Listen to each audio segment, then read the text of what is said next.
A strong, healthy tree does not stay just straight. It allows itself to be flexible. But it is inflexible in its strength of its root. The root strength does not shake. That is the success in your life. As long as you live, there will be positive, negative. There will be always need for shaking. Allow yourself to be shaken. But that shaking process keeps your personality alive, active, healthy.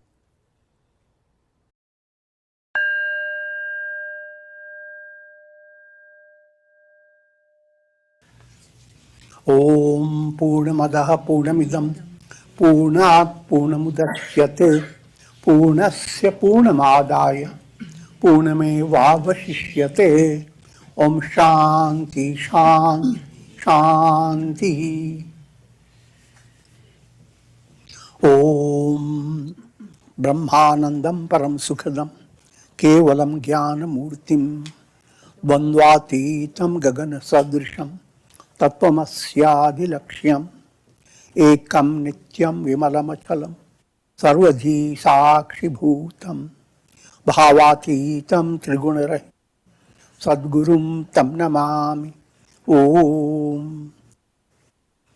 Adorations to Sadguru, who is Brahman, the giver of supreme bliss, embodiment of pure consciousness, one without a second, vast as the ether, infinite, eternal, beyond the three gunas and their modifications, the supreme precept.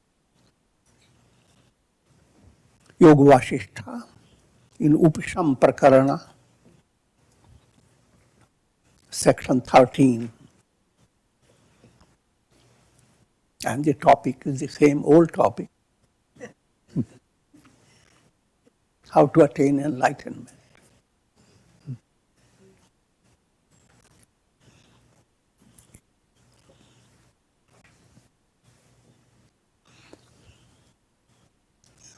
Let me begin with 7 chains of pain.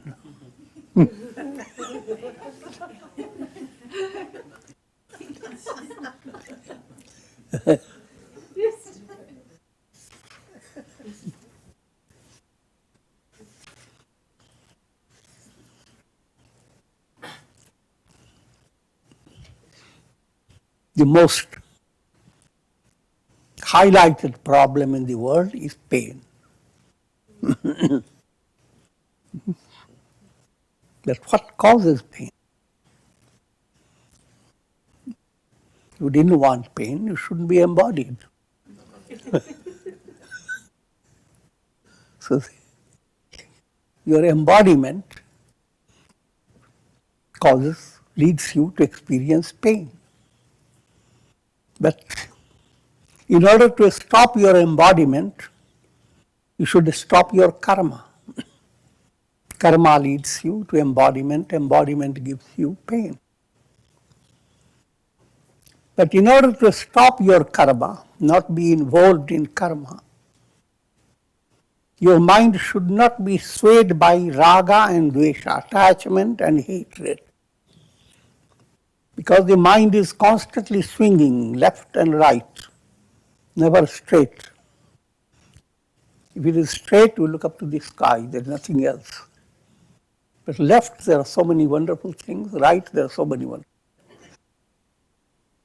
But those wonderful things are not always right. And those things that seem wrong, they are not always wrong. So mind is always, doesn't know where to belong. So, raga, dvesha, attachment, hatred. Why is this situation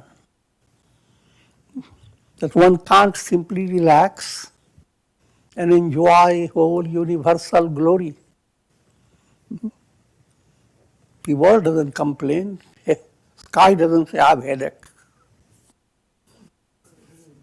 They do all types of things.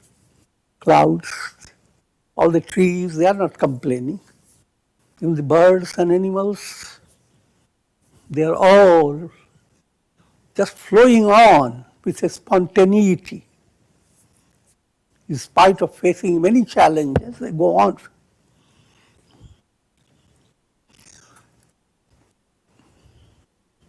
But with human being, it is not so. Because you are led by ahamkar, ego. So ahamkar is the worst car to be in.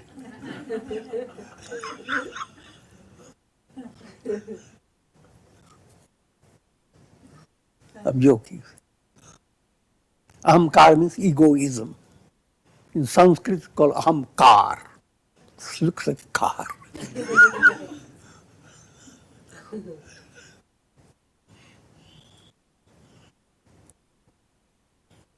And what causes the ahamkar to exist?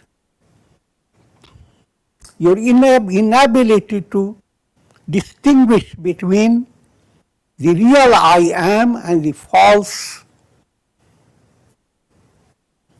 layers of your I am. The real I am and the false I am. Sanskrit word is Atma, Anatma. And both have become mixed until your mind has developed discriminative capacity. Not ordinary discrimination, intuitive discrimination, called vivek.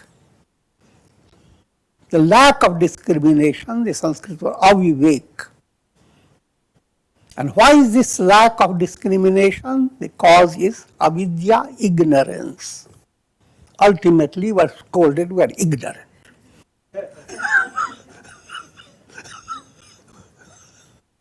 Put it, straighten the whole thing. Ignorance causes a non-discrimination. Inability to be aware of who am I, the I am. I am in every individual is like the sun.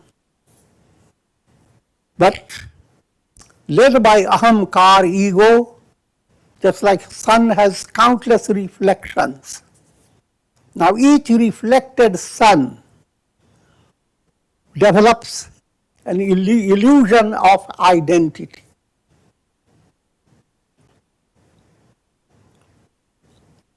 Let me not go into too much detail, but this is the, simply want to give you these points. Ignorance gives you non-discrimination. Non-discrimination allows egoism to develop. These are not realities. Led by egoism, your life is constantly shaking. Raga and dvesha. Attack. Things that you love in the morning, in the evening you begin to hate. So raga, dvesha keeps the mind in such a state of turmoil that you do not build up or do not develop a revelation of your source. Your source is so profound. Everyone's source is God, Brahman, the Absolute. I am, that am I. But that source remains obscure.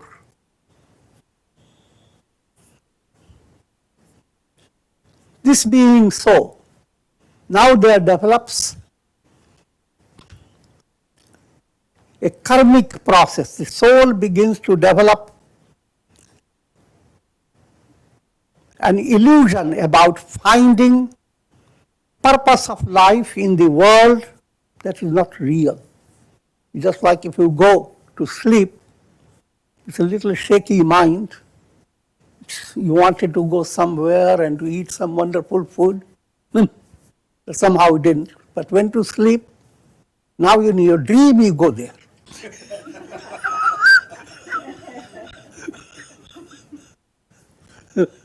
All that you do in your dream is not reality.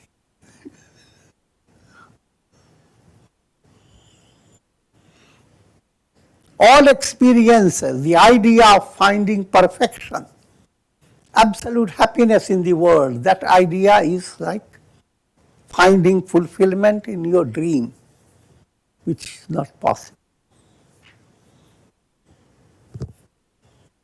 So, soul becomes involved in creating karmas led by ultimately avidya, ignorance. And you cannot exist even for a moment without being involved in karma. If you think that you are not doing any karma, you have created karma for sustaining inertia. Your karma will be always there. If you say, I am not creating karma, I am not going to speak anything, in your thoughts you are creating karma. In your words you create karmas. Your actions create karmas. Now soul depends upon karmic result instead of inner revelation. A reflected sun is depending upon the pot, the water, the fishes in it, not the sun.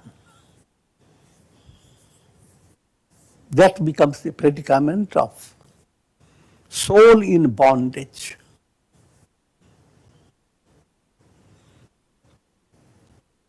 So let me again repeat to you. Ignorance, non-discrimination, egoism, attachment, hatred, karma, embodiment, pain. This is the outline of pain.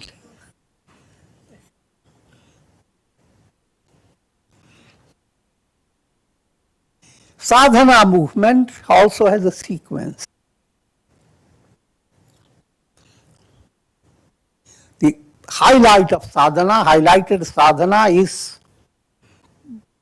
to be able to inquire into who am I. But for that your intellect must not be restricted intellect. Your intellect should be free from narrow-mindedness. It should be free from many illusions. See, that intellect will be interested profoundly in discovering who am I. In fact, if intellect is purified, nothing is more important than to understand the I am.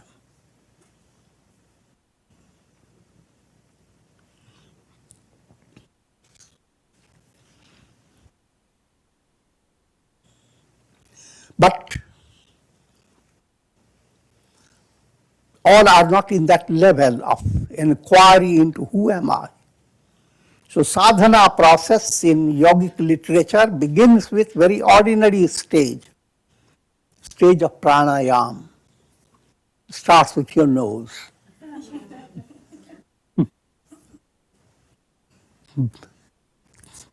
You go after your breaths. Breath relates to prana, the vital energy, brings about an effect in the form of the function of breathing. The function of breath and oxygen, that's not prana. Prana is that something else.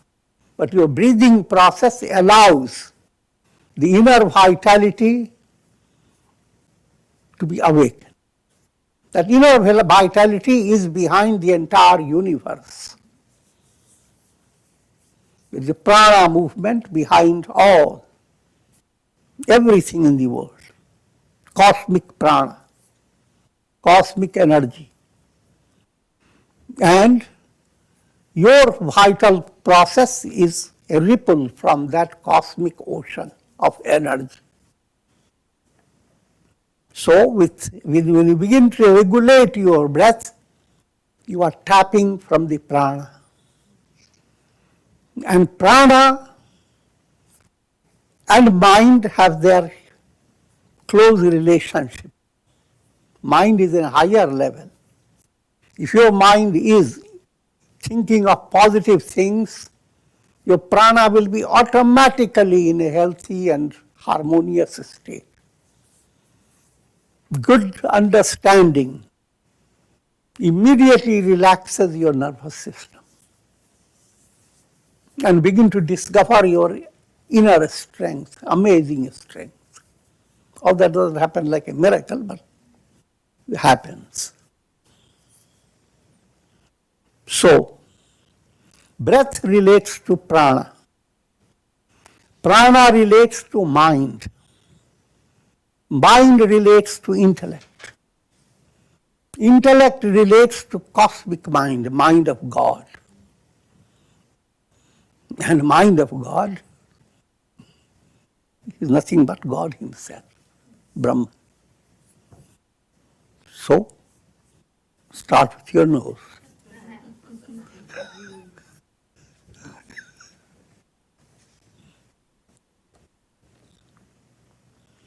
Just as darkness dissolves before the rising sun, so too when the self is revealed, the mind is transcended and destroyed.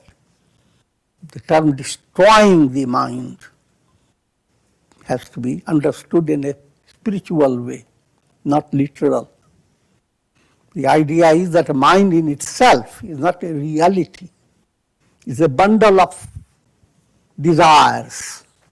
And every desire is just like a cloud. Cloud is not a substantial reality, but a lot of humidity has collected together along with dust particles and has become a cloud. And when you begin to bring the ray of light to study the cloud goes on dissolving. The dissolution of the cloud happens in two ways. First way, cloud loses its opacity. Instead of being too dark, becomes a little fleecy and thin. Once it happens, cloud is not obstructing the sun. At this stage, you become enlightened. You are using your mind, but mind is not restricting you. You means the self, operating through the mind without being restricted by the mind. Because Sarupanash is destroyed, but its form exists. But then eventually, even this goes on dissolving as the sun's rays go on passing through the cloud. Cloud is no more. Sun alone exists. That's called arupanash. There is no form of the mind. From beginning to end, your mind is not a reality. We are not talking about ordinary reality. Anything you touch is ordinarily real, yes, because you touch it. But from a spiritual point of view, all this, anything that goes on changing, anything that goes into a process of destruction, all that is perishable is not truth. Truth is unshaken. Same yesterday, today, and tomorrow. Yesterday, today, and tomorrow are projections of Maya. Truth remains untouched. So by realizing the truth through your mind, again, your bondage, whole story of your bondage and liberation is in and through the mind. But when you attain liberation, as I described, your mind goes through sarupanash, and finally, completely nothing is there.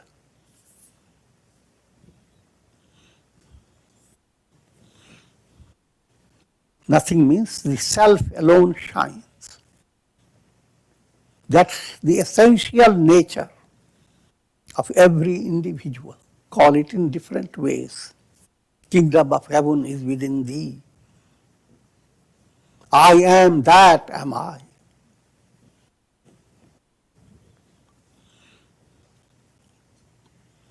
Now let me give you another extension to it. We talk about manonash, mind being destroyed. To understand this destruction, we use another terminology, vasana kshaya.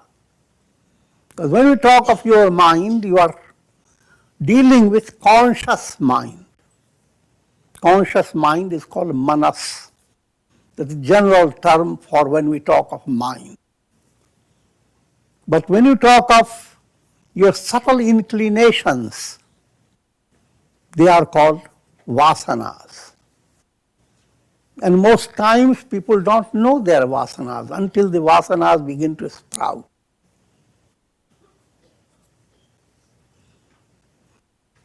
And vasana now creates a tremendous role in your life.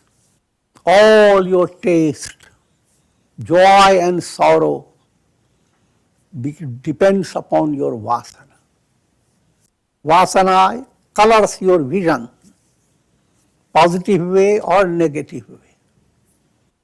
Subtle impressions that are going to come into your conscious life, closely related to your conscious existence. You are constantly led by your vasana and you are also creating your vasana, both ways. Certain things have given you some special experience and your mind has said, oh, this is what I will hold on. I've learned a lesson. And sometimes it is more deeper level, negative way, positive way. Negative way, you like drinking, go into a drunken place and you find drinks that you never knew before with such a special names. So you develop vasana. Even though later you forget about it, but your subconscious remembers it and holds it and restricts your progress without your knowing. So that type of situation called vasana.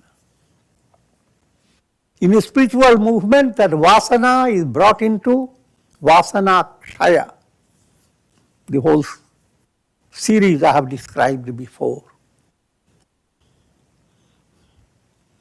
Another term is dagdha bij state.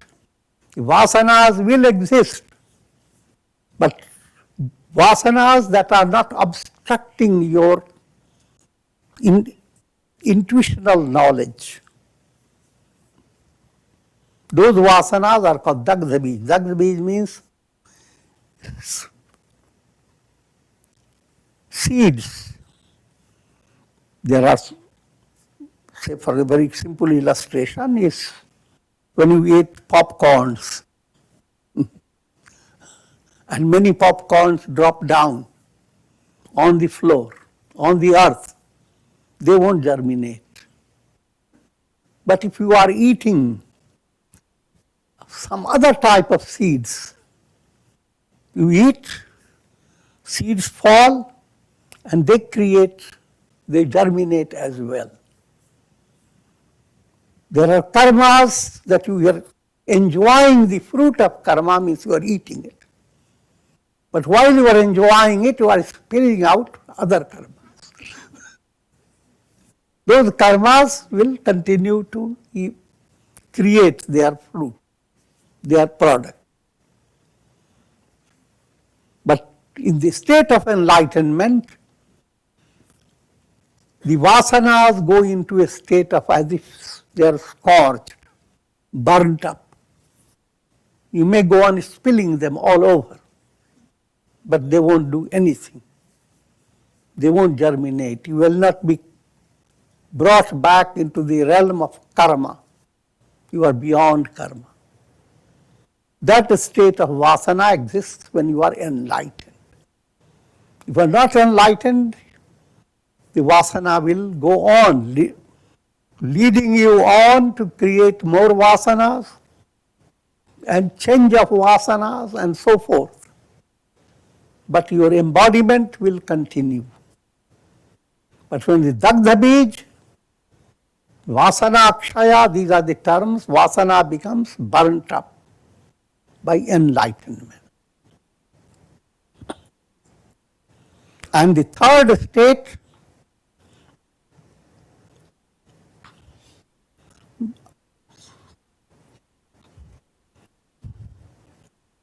Manonash, Vasana Akshaya, Tattva Gyan.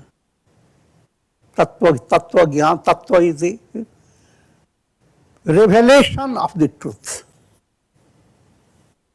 Ignorance moves away. So the enlightened state is described in three ways.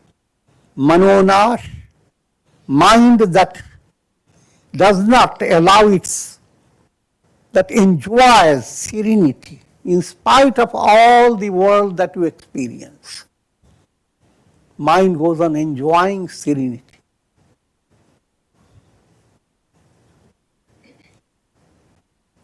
Think of the tree. A strong, healthy tree does not stay just straight. It allows itself to be flexible. But it is inflexible in its strength of its root. Root strength does not shake.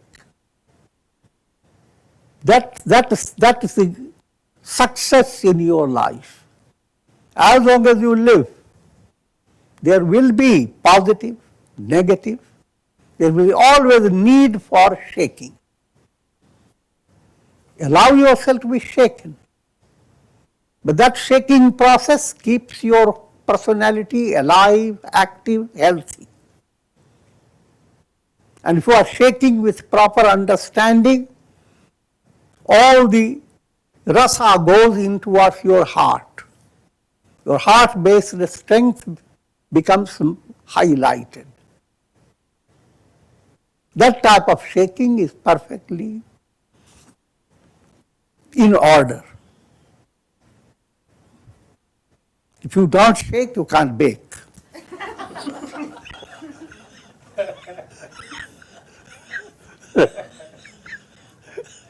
I'm joking. You can't achieve anything substantial.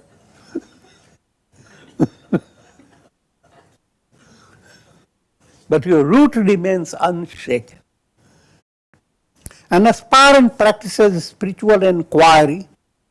He promotes the development of an intuitive mind through which the light of the self removes the veil of ignorance. This point I have worked upon many times to understand the function of normal intellect. Intellect that brings knowledge of objects that you don't know of, the scientific laws that you don't know of. Study and you begin to know the Newton's laws at least that much. I'm joking. But whatever you have to know, your intellect has to work. But that activity of the intellect, if you are satisfied just in that level, you live a life of perspiration. Because there is nothing more can you get. You get a little happiness, but not sufficient. There is more stress involved in gathering the informations, keeping them in your mind, and then with the slightest ailment in your body, losing the memory.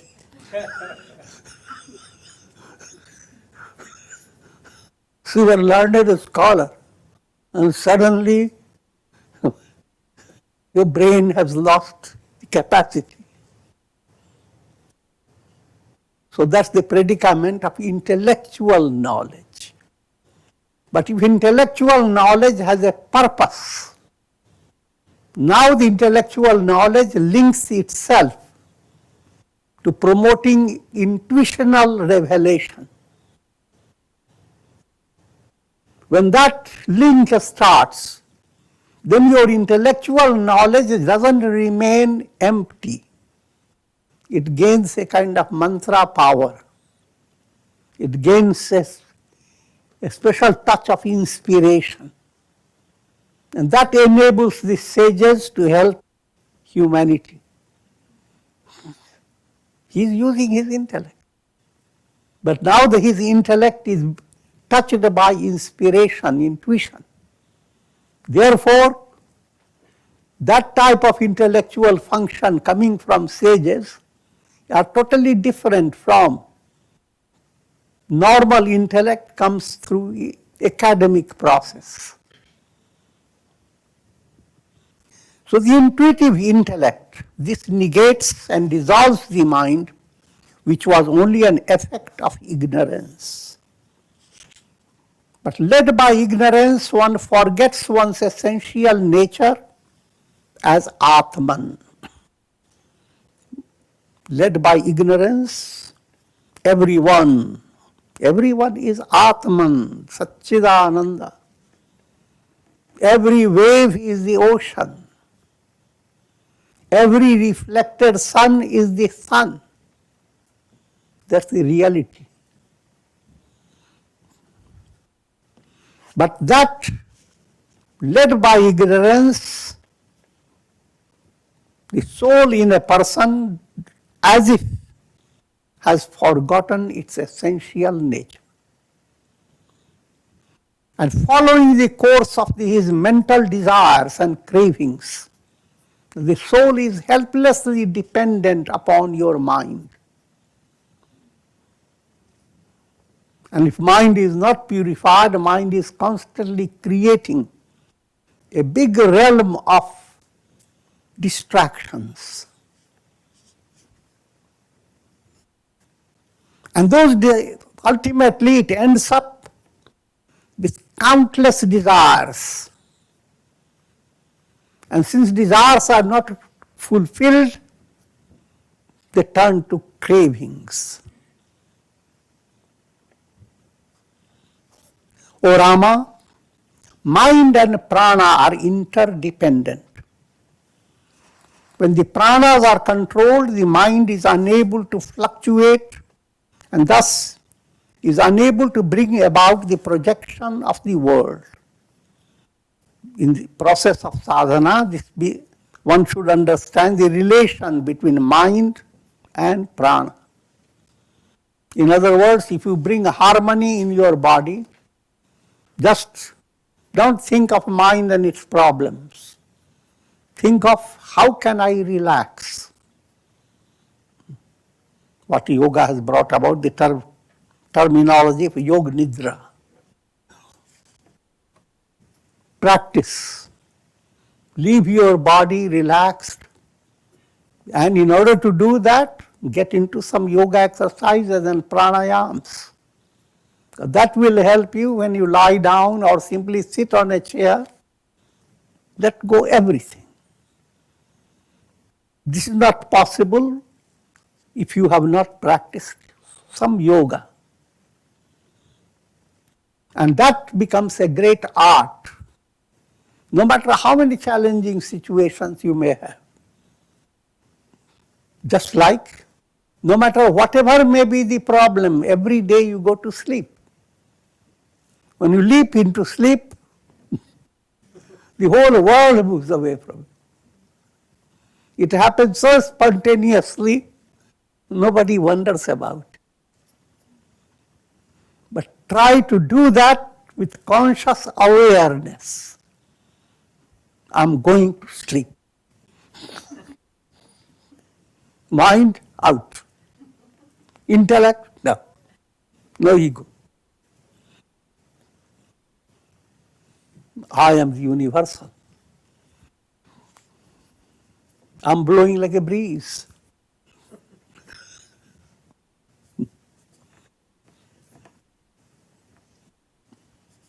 I am the illuminer of the world. Jyoti Kalash Chalake. Sun comes with a jar of light and pours. I am that light behind all that is happening in the world. Ego is not there, so all this saying doesn't upset anyone. If ego is there, it makes you a slap. You miserable one.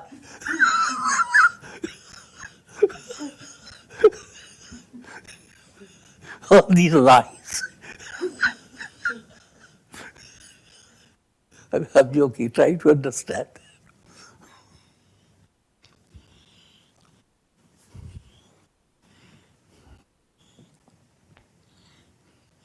So, how important it is, prana, harmonized prana, how much it helped your mind. And in that movement, mind itself begins to dissolve.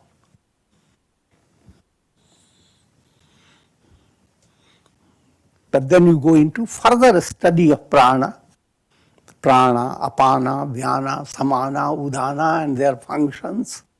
All that Hatha Yoga will give you the details. But every function in your life is based on prana. One type of prana assimilates your food. Another type of prana allows you to enter into dream. And also when you transit from one body, when you depart from the body, there is another aspect of prana that operates, udana. And all those is a fascinating topic, not just topic, it's something important for sadhana. As you practice Kundalini Yoga, you go on learning. But they are automatic, so you don't have to also worry, I don't know all those things, what will happen to my sadhana? It's not of that type. So many things are happening and you are in order, but when you start studying them, you begin to know them and it just adds to your sadhana. But if you didn't know them, doesn't matter.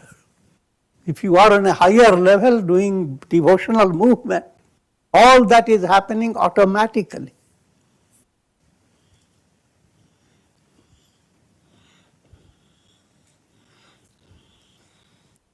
Mind and prana are interdependent. When the pranas are controlled, the mind is unable to fluctuate and thus is unable to bring about the projection of the world, implying the mind will not promote anger, hate, greed, and so forth. The mind is associated with the process of knowing as well as the process of fluctuation.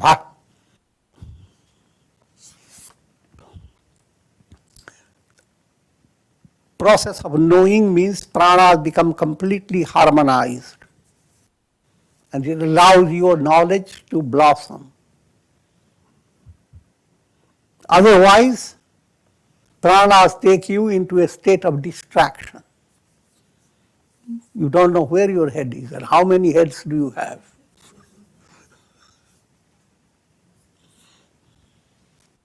Knowing process called Vedan. Pranic function is called Spandan. These are terminologies. Both are brought under control. Pranas harmonized.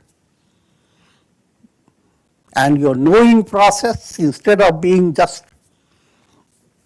superficial theoretical knowledge, it becomes a profound knowledge based on experience. Prana is controlled by vairagya. Raga and dvesha, they dissipate your energy. Prana is vital energy within,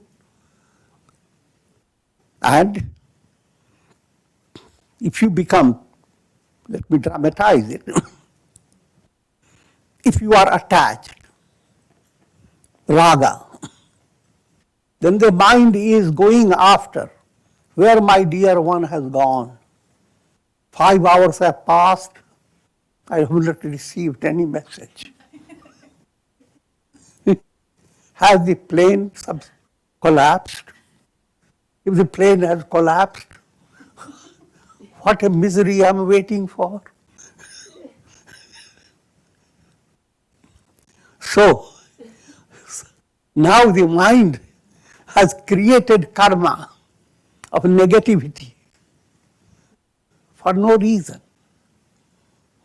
And even while all this is going on, the phone comes in. Not only phone, you can see the face.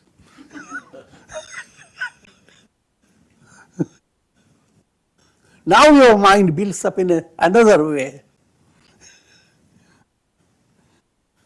That this loved one is going to have a wonderful time. How many wonderful things is going to bring for me?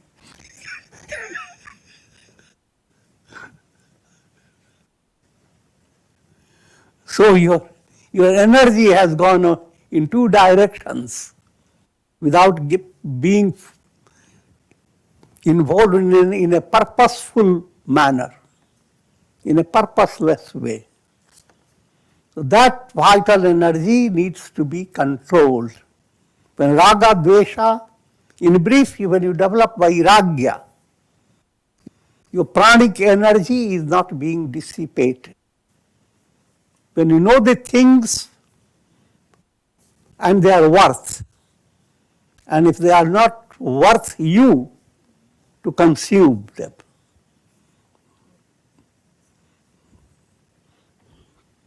Think of very ordinary illustration. Sweet things are always desirable, but when you are diabetic and you understand they are harmful for you, even though you can be in a shop with all sweet things, your eyes will not go after them. So what helped you? Vairagya. You come to realize they are not good for me. Similarly, when you see, eat, drink, be merry, the world is going after. Look at it. It's not good for me. Vairagya.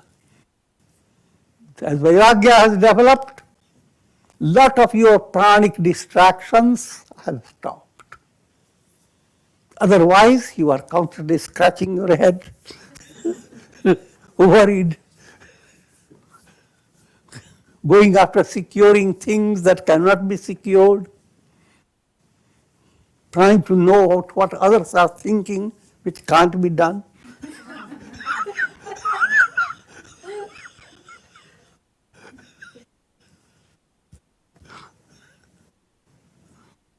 But develop vairagya. What is worth going after? Japa, turning to Godward movement, allowing your mental energy to go into satsanga, learning certain elevating things, allowing your energy to be utilized in righteous deeds, activities that allow your heart to become much more generous, your feeling more tender, and your mind more joyous. So all that becomes possible when you have internal vairagya. Along with vairagya, develop vivek, discriminative intellect. Prana is controlled by vairagya as well as by the practice of pranayam, as it is outlined in Hatha Yoga and Raja Yoga, and by the practice of Samadhi. Samadhi is the profoundest level where mind becomes so quiet that you experience superconscious state in different stages. And that, if that experience begins to come, your sadhana has come to a climax. And the climax of Samadhi movement brings about absolute revelation. I am that am I. But Samadhi term again is confusing for the masses. They always conjecture in their mind, when you practice meditation, your body has to be quiet. Yes, in the beginning, your body has to be quiet, your mind must be quiet. But this is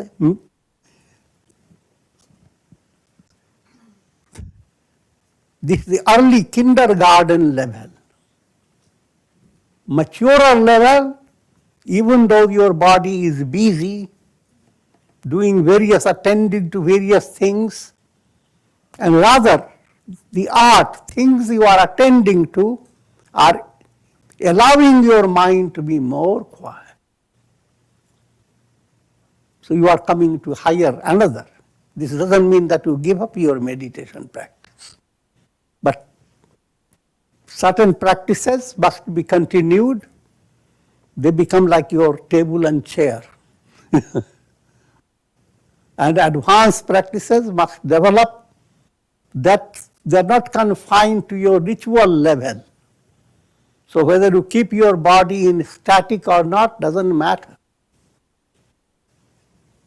For popular understanding of Samadhi, one has gone into a trance and stays in one position for hours and maybe days. What is Samadhi? But that is not real. Because the scriptures also say that someone stayed in Samadhi for years and comes out just with some psychic powers but nothing more. What I'm leading you to understand is the mature aspect of Samadhi comes in normal life. If you have become integrated in your personality, sometimes the moments of Samadhi enter. Neither you are aware of the past nor of the future, and the mind is inspired. It's a touch of Samadhi.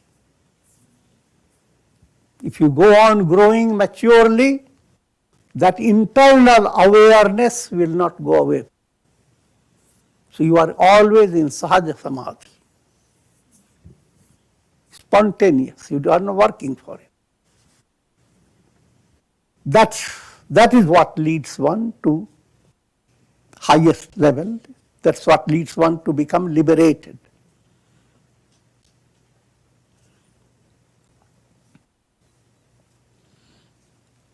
O Rama, do not sustain any desire within yourself. Always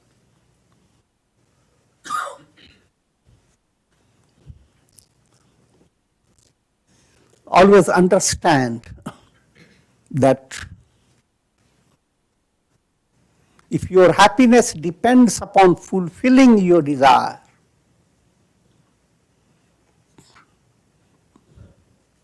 that is a going after illusion, because learn lessons from the past. Desire and its fulfillment is not a new thing being introduced in your life. Through countless births you have been after your desires, and you have gone on fulfilling them, and still you remain a fool.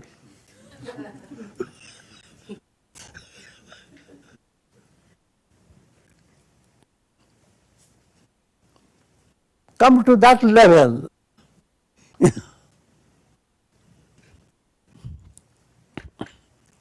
That all that is attained by your desires, they are superficial. They are like waves. The real you is the ocean.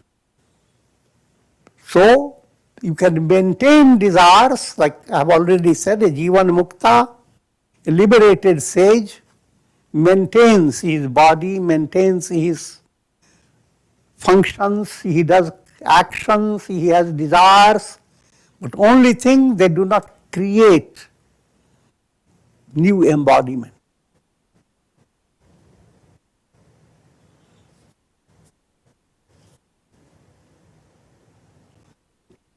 In other words, you see the drama of desire. Desire comes, is fulfilled. When desire came, it doesn't matter. Fulfilled, it doesn't matter. You are not getting the sky. It remains fulfilled. It can desire, let the clouds come. And clouds come, they dance, and sometimes undesirable things happen. But the sky is unaffected by positive, negative.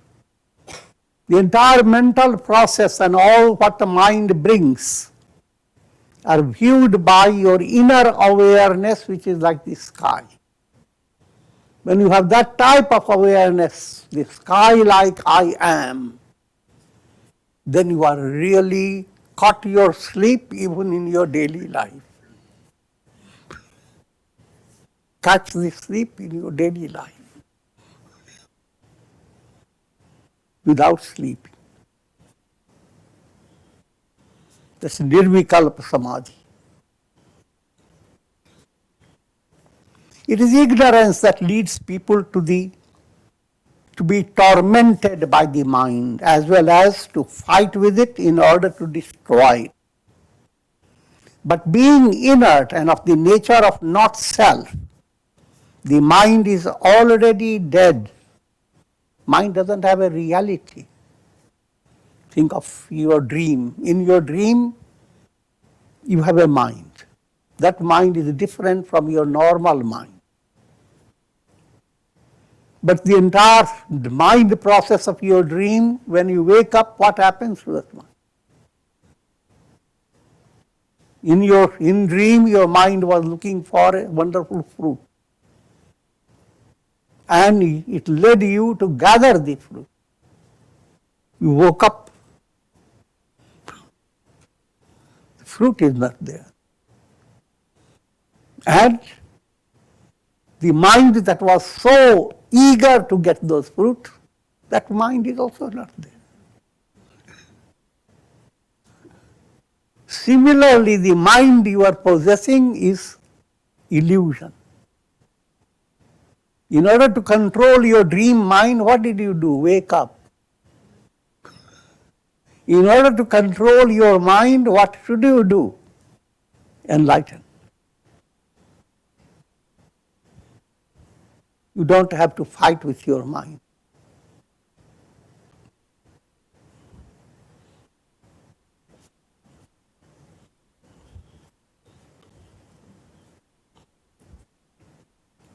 Just as it is ridiculous to say that the head of a person has been smashed by the soft petals of a lotus,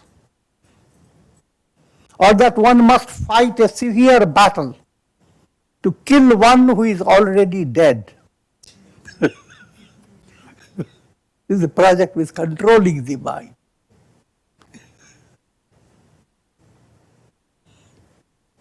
It is even more ridiculous to believe that a person has been afflicted by a non-existent mind.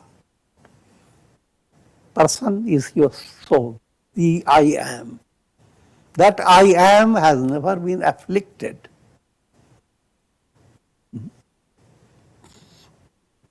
You bring color glasses and look at the sun. Change the glass, and the whole sun that was looking in one way now looks in another way. Totally different. And suddenly you forget you are changing the glass and begin to cry. What has happened to the sun?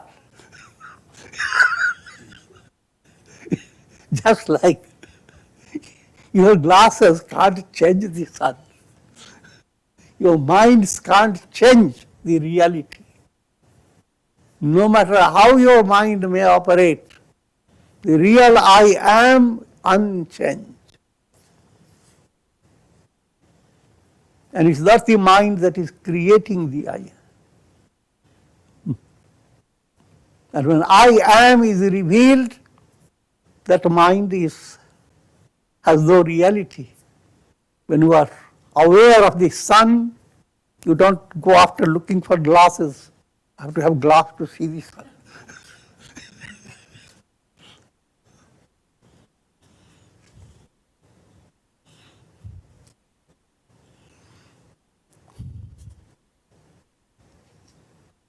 Misunderstanding is remedied by understanding.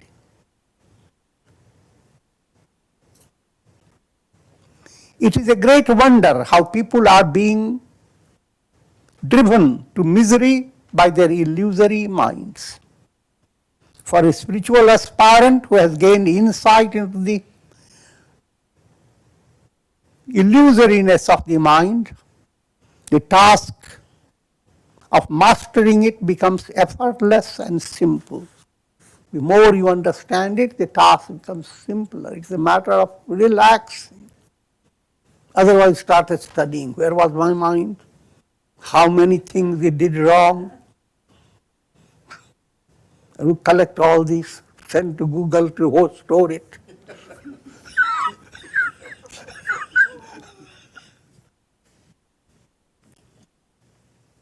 O Rama, behold the marvels of the mind. Although non-existent, yet it has projected the world in which it finds itself entangled and bound. Look at dream, doesn't have to work hard. It conceives of fear, even in the melodious music arising from the strings of a veena. It is frightened at the sight of a person in deep sleep, devoid of inward patience and dominated by the frightened mind. An ignorant person continues to experience fear and misery at every step of his life. Therefore, O Rama, do not be deluded by the mind that is in reality non-existent. Discover its illusoriness, regain your essential nature as the self, and become free from the bondage of the world process. And with this particular volume 2 of our publication completes. Om Purnamadaha Purnamidam Purnat Purnamudachyate Purnasya Purnamadaya Purnamevavashishyate. Om Shanti Shanti Shanti.